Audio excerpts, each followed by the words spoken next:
সংস্কার কমিশনগুলোর ১৬৬ দফা সুপারিশের মধ্যে অনেক বিষয়ে একমত জামায়াতে ইসলামী। রোববার জাতীয় সংসদের এলডি হলে ঐকমত্য কমিশনের সঙ্গে দ্বিতীয় দফা বৈঠকে এই মত জানিয়েছে দলটি।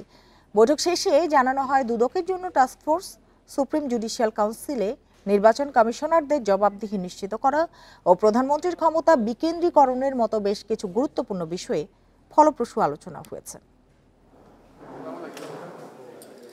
জামায়াতে ইসলামীর সঙ্গে জাতীয় ঐকমত্য কমিশনের প্রথম বৈঠক হয় ২৬ এপ্রিল। তবে ওই দিন সব সুপারিশ নিয়ে আলোচনা না হওয়ায় দ্বিতীয় দফা বৈঠক হলো রোববার।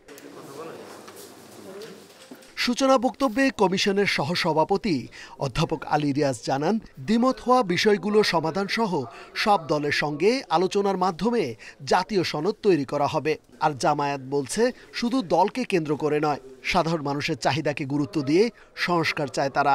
নির্বাচনে সুস্পষ্ট রোডম্যাপ না থাকায় অস্থিরতা দেখা যাচ্ছে বলেও মনে করছে দলটি।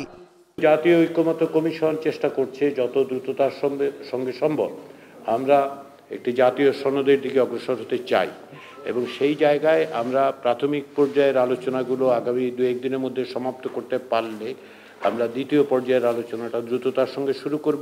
দলকে লক্ষ্য করে, দলের অর্জনকে লক্ষ্য করে আমরা বিবেচনা করি না, আমরা ব্রডার পার্সপেক্টিভে দেশের এবং সকলের কল্যাণের বিবেচনা করি। নির্বাচনের ব্যাপারে খুবই সুস্পষ্ট একটি টাইমলাইন না থাকার কারণে রাজনৈতিক দলগুলোর ভিতরেও নানা রকম অস্থিরতা কাজ করছে।